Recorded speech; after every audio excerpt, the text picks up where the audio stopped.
Hello friends, আসসালামু আলাইকুম। তোমরা সবাই কেমন আছো? আশা করি সবাই অনেক ভালো আছো, আমিও ভালো আছি। তো কোচবিহার জেলা ছোট্ট একটা গ্রাম থেকে আমি রুনা।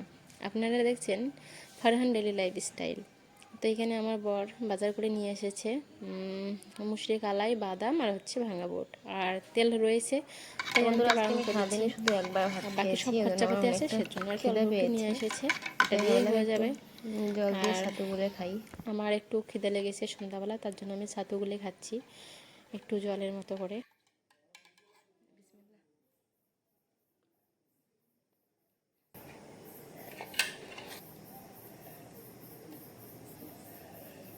আর এখানে আমি মেহেন্দি দেখাচ্ছিলাম, আমার বর আমাকে লাভ দিয়ে এরকম করে একটা হাত বানিয়ে দিয়েছে, খুব সুন্দর হয়েছে। তো চলো এখন আমি কুলোটা বের করে নিয়েছি, চাল বের করব। তো আমাদের বেশি চাল লাগে না, 3 পোয়া চাল হয়ে যায়, 3 পোয়াতেই আমাদের অনেকটা ভাত রয়ে যায়। আর আমাদের বাড়িতে অনেক ছানাভুনা আছে, তো সেগুলোকে হচ্ছে সকালবেলা দেওয়া হয়। আর এখানে আমি চালটা ঝেড়ে নিচ্ছিলাম, যেহেতু রেশনের চাল, ভালো করে ঝেড়ে গরম পানি দিয়ে ধুয়ে তারপরে কিন্তু আমি ভাত বসিয়ে দিই, না হলে না কেমন একটা মনটা খিটখিট খিটখিট করে। আর চলো, এখানে আমার ছেলে আর আমার একটা ছোট্ট ননদ খেলা করছে, খেলা করুক। চলো আমি চালটা ধুয়ে নিয়ে আমি আসি। গরম পানিতে ধোবো চালটা, তো জন্য একটু গরম পানি তুলে নেবো বাবা। তাড়াতাড়ি ধুয়ে নেবো, না হলে মনটা কেমন যেন খুব করে।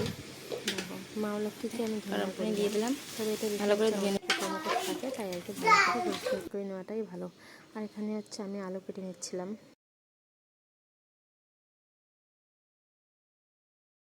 এখানে আমি আমার জীবনের কিছু কথা তোমাদের সাথে শেয়ার করছিলাম, তবে সেটা মিউট করে দিয়েছি, এখন বলছি। এর আগেও আমার একটা ইউটিউব চ্যানেল ছিল, সেই চ্যানেলে আমার অনেকটা ভিউস এবং অনেক সাবস্ক্রাইবার ছিল। তো কেউ একজন মানে আমি একটু উন্নতি হচ্ছিলো, তো আমার কেউ একজন শত্রুমুখী করে আমার শ্বশুরমশাইকে বলে দিয়েছিলেন। তো তারপরে শ্বশুরমশাই, আমার তো নতুন বিয়ে হয়েছিল, শ্বশুরমশাই বারণ করছিল বলে আমি ভিডিওগুলো সব ডিলিট করে দিয়েছিলাম। এখন চ্যানেলটা আমার কাছে নাই।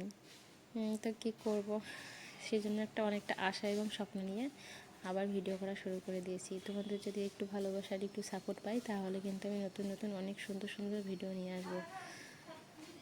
আশা করব একটু সাপোর্ট যদি করো। দেখো, সাপোর্ট করলে অনেকেই কিন্তু সাপোর্ট ব্যাক পায় না, তবে যদি কেউ আমাকে সাপোর্ট করে, কমেন্ট করে, তাহলে আমি অবশ্যই সাপোর্টগুলো ব্যাক করে দেবো। আর এদিকে আমার মানে আলু কাটতে কাটতে আমার ভাতটাও রান্না হয়েছিল, আমি মাঠটাকেই নেড়ে নেব। আর তো বন্ধুরা, আমি এমন কিছু করব না যাতে আমার বাবার বাড়ি এবং আমার শ্বশুর বাড়ির মান সম্মান নষ্ট হয়ে যায়। আমি অনেকটা পর্দা করে কিন্তু ভিডিও করি। তো যে মানুষগুলো আমার ভিডিও দেখিয়েছিল আমার শ্বশুরমশাইকে বা সবাইকে, এখন তারাই কিন্তু ফেসবুক, ইনস্টাগ্রামে ভিডিও করে। তো যাই হোক, যার যেটা মন করবে, আমি আবার সেগুলো কিছু বলি না। সেখানে দেখতে দেখতে আমি আরেকটা ভাজা বসিয়ে দেবো।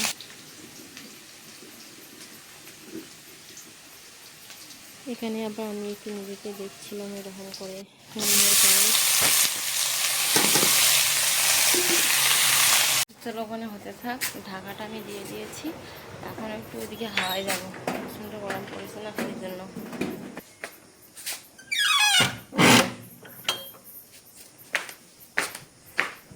এখন একটু হাওয়ায় যাই। তারপরে বলতে পারে অনেকে যে শুধু আলু ভাজা না, দিনের অনেকটা চিকেন রয়েছে, ব্রয়লারের মাংস অনেকটা রয়েছে, সেজন্য শুধু আলু ভাজা করছি এখন, সেটা দিয়ে হয়ে যাবে। তো খাওয়া দাওয়ার ভিডিও আর নিতে পারি নাই, অনেকটা রাত হয়ে গেছিলো, বৃষ্টিও এসে গেছিলো। দেখতে দেখতে ভাজাটা হয়ে গেলো। তো চলো, বাই বাই, আল্লাহ হাফেজ।